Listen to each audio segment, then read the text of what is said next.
In this episode of Falmouth in Focus, we'll get an update on the COVID-19 vaccine rollout in Massachusetts, welcome the new executive director of the Cape Cod Young Professionals, and take a tour of the tapestry exhibit at Highfield Hall and Gardens with Troy Clarkson. All this and much more on this episode of Falmouth in Focus.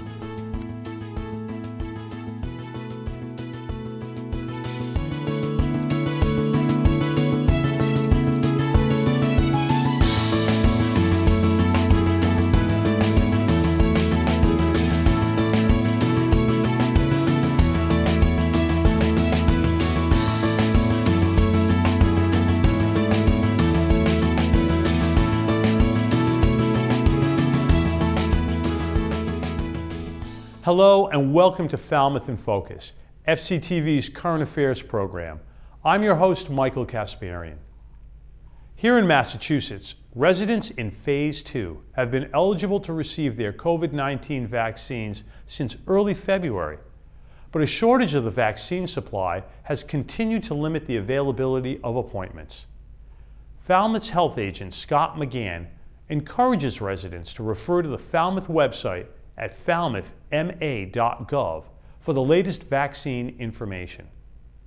You can view his Friday video briefings on FCTV Government Channel 15, our Facebook page, and fctv.org. FCTV checked in with Falmouth Board of Health Chairperson Diana Malloy about her experience receiving both doses of the COVID-19 vaccine. Ms. Malloy was vaccinated at the county's drive-through site at the Cape Cod Fairgrounds this past week. Hi, I'm Diana Malloy, chairperson of the Falmouth Board of Health, and I'm here today just a few minutes past my second vaccine for my COVID vaccine, and I just wanted to talk a little bit about my experience and how important it is that we get our vaccines when they're made available to us. Today, I was able to get my vaccine as a volunteer for the Cape Cod Medical Reserve Corps. It was offered to us because I plan on volunteering to be able to give you your vaccine coming up. We hope to have many more clinics coming up here on the Cape. We know it's got to ramp up a little bit, and it's been a little difficult to get an appointment here on the Cape, but we know it's coming. And there's many people working on that and advocating to get more and more clinics. So we just have to be patient and keep doing what we're doing, keep wearing our masks, keep social distancing, and we know that the vaccine is just one more piece of what we need to do to remain safe while we've got this COVID-19 still sticking around. And just a little bit about my experience. It was at the Barnstable County Fairgrounds. Every site is set up a little bit differently, but they all have that pre-assessment. You know, you have to set up your appointment first, and it's all going in Massachusetts through this database called Pre-Mod, I believe it's called, and you put all your information in there and get your appointment, and it comes in through email. They also have now a 211 number that you can call if you're not used to being on the internet and working that way. So that's great. That was a nice addition to those that aren't as used to being on the internet. So you can get your appointment. And right now, either of the brands that we have out there, the Pfizer or the Moderna, you need a second dose. So that's the key, and keep it in mind when you're setting up and looking for different locations. You have to be able to get there again. The Pfizer is 3 weeks later, and the Moderna is 4 weeks later. Johnson & Johnson, we hope that we're close to an emergency use approval, and that would only be one dose. So that would be much easier once that comes out. And we know everybody's working hard to get those doses made and available to us. But up at the fairgrounds, they have a great organized system, lots of volunteers out there working through, putting you in different lanes, getting you all set up, and it's a drive-through. They have all the nurses inside, all drawn up the vaccine doses, and someone goes through all the questions with you, make sure you're okay to get the vaccine, and then the nurse gives you your vaccine. There's another observation area when you're done that you sit and wait. You want to make sure they're observing you for 15 minutes. You honk your horn if you have any symptoms. They give you a little card that tells you, what time you're able to leave, because you need to sit for 15 minutes. It also tells you a little bit about what things you would want to look for if you were having some sort of reaction. So it's pretty cool. They also give you a vaccination card that tells you what date you had it and what the lot number of the vaccine was. And that's going to be something you're going to hold on to for the long term. We're probably going to need that as we're doing travel and maybe for other things going forward. So it's a really good feeling getting it. And I think we're on the upswing. This isn't going to be around forever. There's people that have minor reactions, and they say that they come and then they go. So in a day or so, you feel better and you're ready to rock and roll. So just don't let your guard down. Keep doing what you're doing to stay safe. And remember, as much as another thing in your toolbox, you got to keep doing what you're doing, and we'll all be safe and be around for years to come. Thank you, Diana, for shedding light on the process for those who are planning on receiving the vaccine soon. And thanks to Jeff Wyman for that story. Our beautiful and bustling downtown center is truly the heart of Falmouth. Improving traffic congestion and accessibility for all our downtown visitors is the mission of the Falmouth Transportation Management Committee. To help in this effort, the committee is asking community members for their opinions on downtown parking and traffic through an online survey. The chair of the Transportation Management Committee, Ed DeWitt, explains how responses to this survey can help the committee design improvements for downtown visitors. The committee's been focused on the downtown environment, how to arrive by foot, by bicycle, by car, by bus, and any other means into the downtown. We've prepared a short survey. For most people, it takes between 5 and 10 minutes, but it's hopefully a quick survey to get, number one, what your experience has been getting to the downtown, and number two, what suggestions that you might have for improving our entire downtown environment. If you look at the downtown from like a Google Earth perspective, you'll see that we have a lot of area dedicated and paved over for parking. And most of the year, there's a lot of empty spaces in those parking lots. And then in the summer, they fill up. But we also have a number of different people who are accessing downtown. There are people who work in downtown. There are business owners who come to downtown. There are visitors. There are shoppers. There are restaurant diners. There's a whole host of different reasons why people come to the downtown. Not far from the downtown, we have the Shining Sea Bikeway, which is a national treasure. Unfortunately, there's not a direct connection between the bikeway and the downtown. You can get there from the bikeway, but there's no signs directing you, and there's no real safe bike path connecting you. And we wanted to know what people think about how best to connect arteries like the Shining Sea Bikeway with the downtown. So we're looking for ideas. We also want to know whether we should have shorter period parking on Main Street, longer term parking as you move away, and the longest term parking farthest away. Some people park for up to 8 hours while they're at work, and other people's only need 15 minutes while they run into the dry cleaner. So we have the survey. It's on SurveyMonkey. The website address is www.surveymonkey.com/r/Falmouth parking. So we'll hope you'll take 5 or 10 minutes and help us out. It's really important. No matter what your interest in coming to the downtown, we'd like to hear from you. To give your thoughts on how to make downtown Falmouth a more accessible and enjoyable experience, please fill out the survey at www.surveymonkey.com/r/Falmouth parking. Thanks to Eileen Preston for that information. It's time now for 3 Things from Town Hall, FCTV's condensed version of the takeaways from recent municipal meetings. Selections are chosen based on community impact. In the most recent Select Board meeting, authors of petitioner articles were given the opportunity to present to the Board the details of their articles. There are 5 petitioner articles on the warrant for the upcoming spring town meeting next month. The articles' topics range from changing Christopher Columbus Day to Indigenous Peoples Day, the creation of a domestic partnership bylaw for the town, and the creation of a Select Board task force on sustainable living for Falmouth's workforce. Next, we have the presentations from the petitioners for the petitioners' articles. Just to remind folks, this is the presentation. It's, as we said at the beginning of the meeting, it is the opportunity for you to present what the article is about. It's by Chief, thank you. It's not arguing the merits of your petition and what you're asking for. It's explaining what it's about. And so we have a 5-minute limit and we really have to stick to that. So we are going to start with petitioner article number 29, the Quissa Association Incorporated. Falmouth is moving forward with its plan to build a new fire station at 860 Sandwich Road.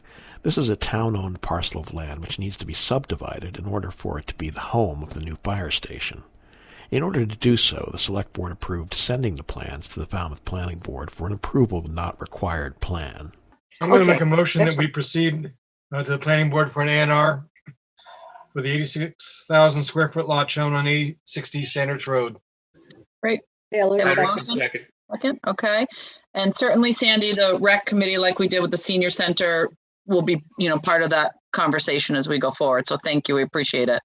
I have a motion and a second. Any further discussion? Have a good night. Seeing none, by roll call, Patterson? Patterson, aye. Brown? Brown eye. Jones? Jones, aye. Taylor? Taylor, aye. English Braga, aye. Okay. The Select Board also discussed hiring a consultant to assist with the document creation for the disposition of the 2 town-owned wind turbines located at the wastewater treatment plant. The attorney working with the board told them that Massachusetts general law allows for dismantling and removal of wind turbines. At the end of the discussion, the board moved to hire a consultant for the creation of a request for proposal for the dismantling and disposal of the wind turbines. I move that the board agrees to authorize proceeding with a qualified consultant to assist in the process of a cost estimate or payment to the town for disposition and removal of the wind turbines and the creation of the necessary bid documents under Mass General Law, Chapter 30, Section 39M. Okay. Do I have a second? Taylor, second. Okay. I have a motion and a second. Any further discussion? Seeing none, by roll call, please. Patterson? Patterson, aye. Brown? Brown eye. Jones? Jones, aye. Taylor? Taylor, aye. English Braga, aye. Great. Thank you. To see the meetings in their entirety, check out Government Channel 15's program schedule at fctv.org. It's now time for our calendar segment. On March 9th at 2 p.m., join garden designer and author Jana Milbacher for a Zoom presentation by the Falmouth Public Library entitled The Garden Tourist. You'll be treated to an armchair tour of some of the best public gardens and hidden gems of the Northeast. Go to falmouthpubliclibrary.org to register for this free event. On March 17th, celebrate St. Patrick's Day by joining the West Falmouth Library as they host historian Sean Murphy, who will present a Zoom talk on St. Patrick at 4:30 p.m. There are many myths and legends associated with St. Patrick, the patron saint of Ireland. This presentation will look at the historical record based on available facts and accepted understandings.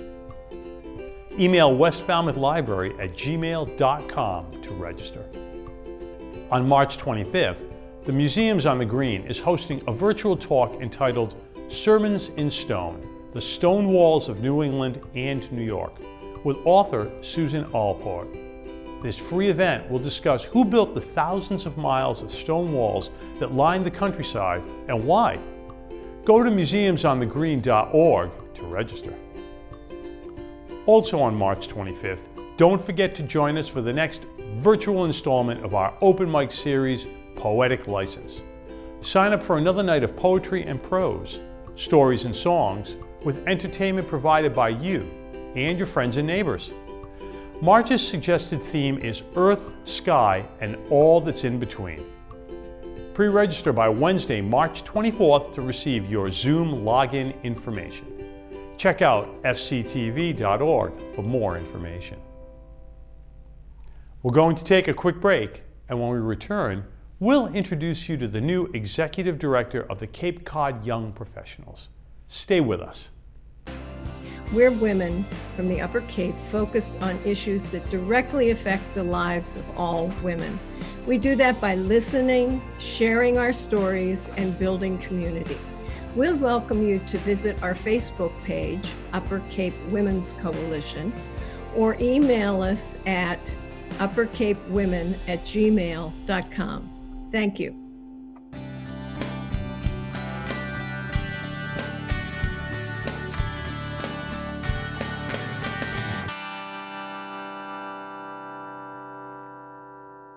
Welcome back.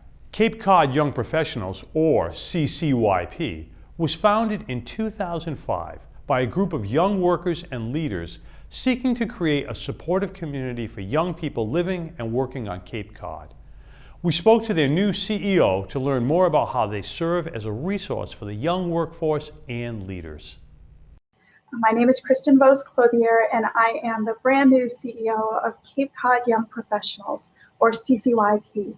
In this new leadership role with CCYP, I look forward to working with our volunteer leadership, our members, our supporters, and our community partners to initiate new programs and to sustain existing very successful programs that work to connect, engage, and advance Cape Cod's young working professionals and future leaders. CCYP's community of members and supporters spans all fields and really a wide range of ages here on the Cape. We bring together people who are looking to connect and to learn from each other and to help promote Cape Cod as a vibrant place for young people to live and work year-round. The organization works to advocate for policies and resources that positively impact young Cape Codders' quality of life. It provides opportunity for leadership and career development and operates high-quality mission-driven programs.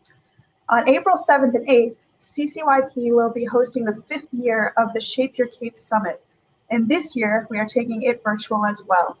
Our volunteer leadership team looks forward to facilitating forward-thinking conversation, interactive learning sessions, and community connections.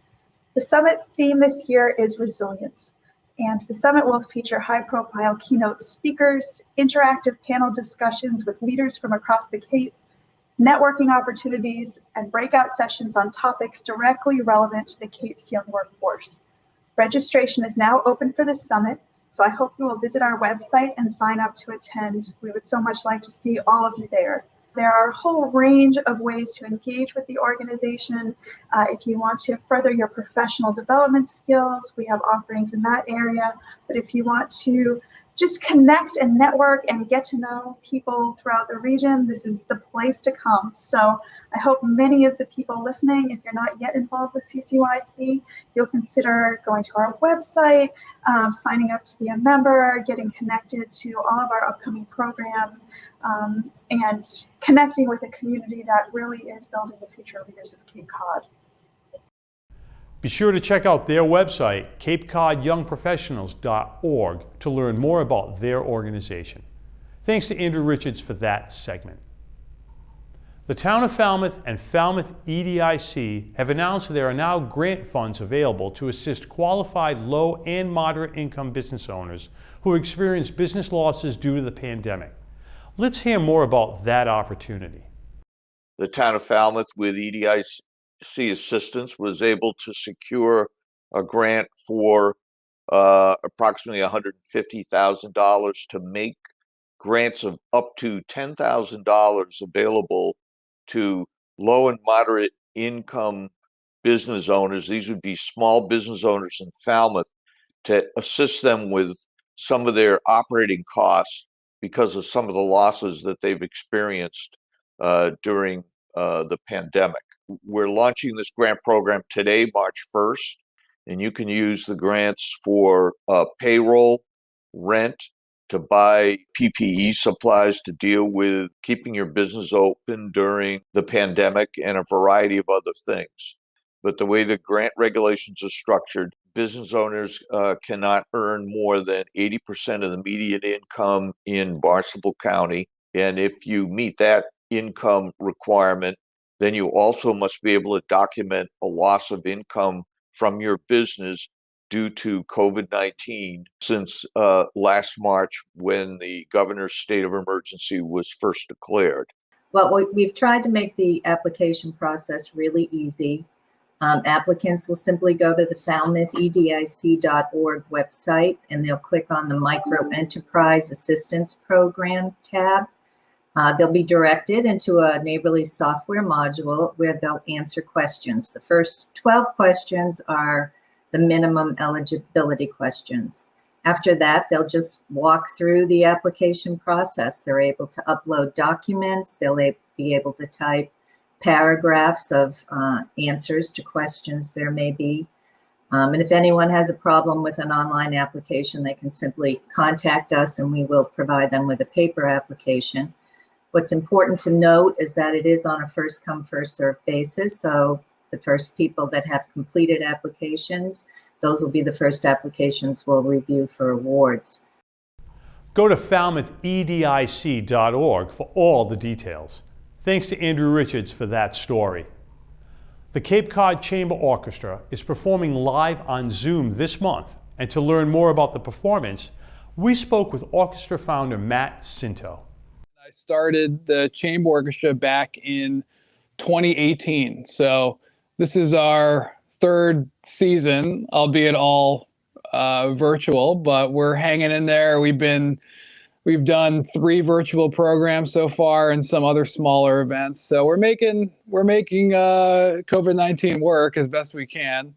Obviously, we miss being around our live audience like we usually have, but we've been able to capture even more people, I think, this year, just because we've done a lot of digital and virtual programming. Yeah, it's actually been a great year for us to kind of continue forging on with our mission and providing Cape Cod with some more professional classical music options. March 10th will be our virtual premiere of our program that we recorded actually at the end of January in the Auto Gallery at the Heritage Museum. And this is our first collaboration with the Heritage Museum. They have a really beautiful space in their automobile gallery. And I wanted to craft an American music program to sort of mirror the American automobile and the innovation of all of that and the innovation of American composers. So we put a program together with music of Aaron Copland, William Grant Still, Charles Ives, and we're also doing a world premiere by our very own Cody Forrest, who is the composer in residence for the Chamber Orchestra this year. So it's a wide variety of American music. You can't really put all these composers in one box. They have very different styles and approaches to music, and it's also very exciting to be premiering and experiencing a piece of music that was literally written in 2021 with everyone that joins us for the live premiere on the 10th. You can find the streaming link for that on our website, capecodchamberorchestra.org. It'll go live on our YouTube channel and also our website March 10th, which is a Wednesday at 7:30 p.m. And that will be available really indefinitely on our website and YouTube channel. It's a free program. We're asking people if they'd like to support the orchestra, they can purchase a virtual ticket. It's not, the same experience being live in person by any means, but it's obviously the next best thing, and that's the way that we're all enjoying any type of entertainment right now. So I think it'll be very welcomed by everyone. American Refuge will premiere March 10th. Thanks to Alan Russell for that story. We're going to take a quick break, And when we return, we'll get an inside look at the graphic arts program at Falmouth High School. Stay with us. My name is Sarah Johnson, and I'm the director of the Cahoon Museum of American Art in Cotuit. The Cahoon Museum is a quintessential Cape Cod art museum. The museum's buildings include a historic house built in 1782 and a newer modern addition, so we have a variety of accessible settings where you can experience art. You may know that the museum was named after two Cape Cod folk artists, Ralph and Martha Cahoon, who once lived in the historic house and had their art studio there. When you visit, you can see the actual art studio where they worked, and we always have some of the Cahoon's whimsical folk art on view. The Cahoon Museum presents an ambitious schedule of changing art exhibitions, so each time you visit, there's always something new and interesting to see. All of our current exhibits are available to see on our website, and the best way to stay in the loop is to visit the website at cahoonmuseum.org, where you can sign up to get our e-news or become a member. Members get free admission and special perks, including a discount in our museum store, which is known for being one of the best gift shops on Cape Cod. The Cahoon Museum offers fun programs and events throughout the year, such as artist talks, lectures, open houses, parties, art demonstrations and workshops, family-friendly activities, plein air painting classes, and more. There's always something to do and discover. At the Cahoon Museum, we love the community and our visitors from near and far and our members. There's just something about the authenticity of the old house and our beautiful space that is so welcoming. It is a destination full of art. People often say that it delivers a big impact for a small museum.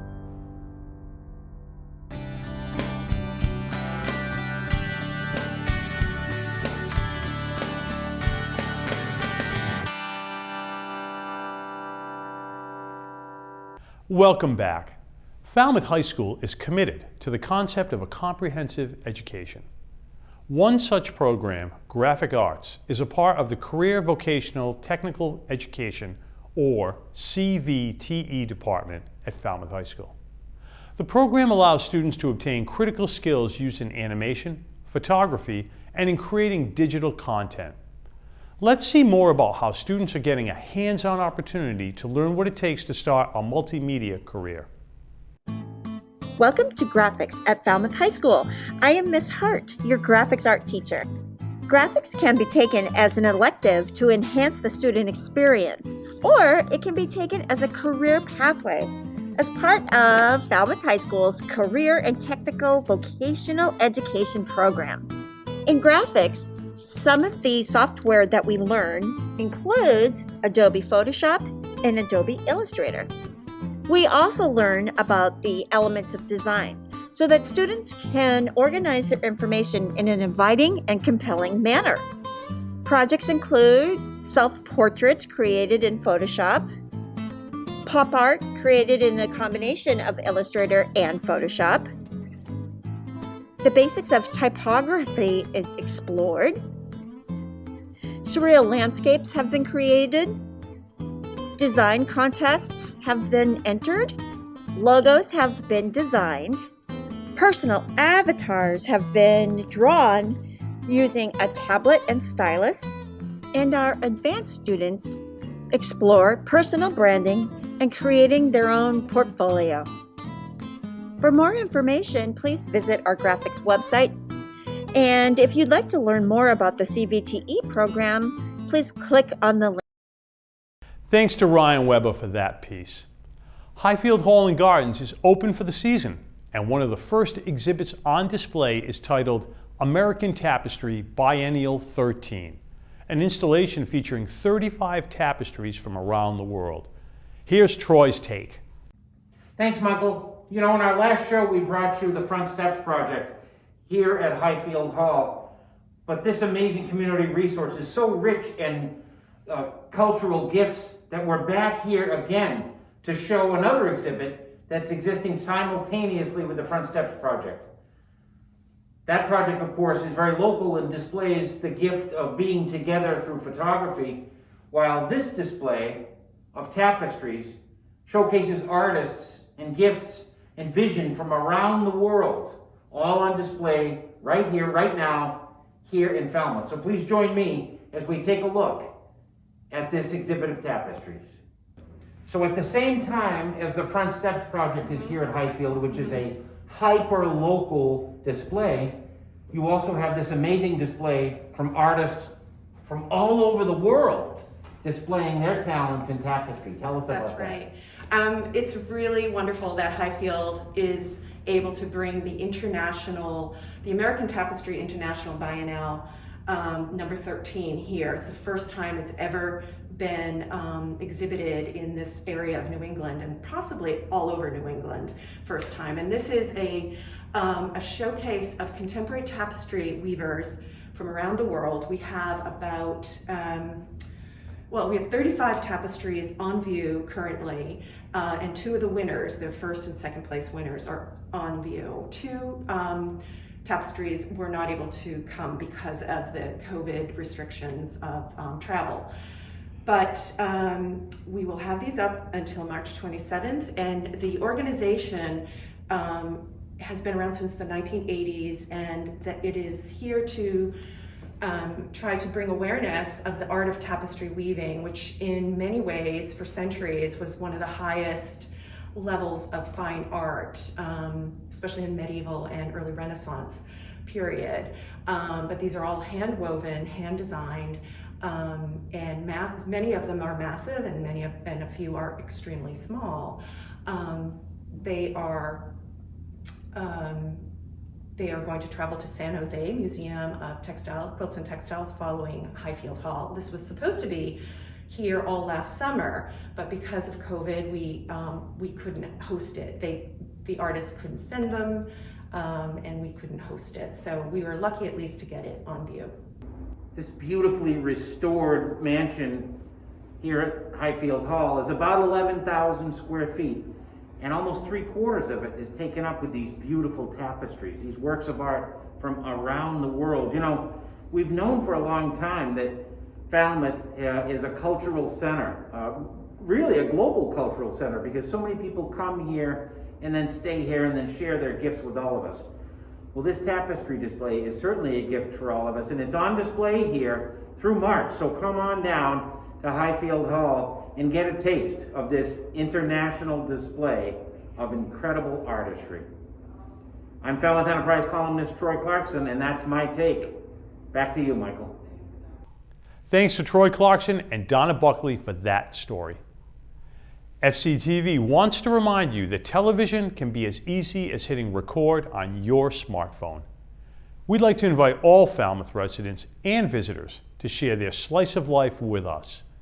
Email us your photos and videos, or upload them to Facebook, Twitter, or Instagram using the hashtag MyFalmouth or Falmouth in Focus to be featured on the show. Thank you to our most recent contributors.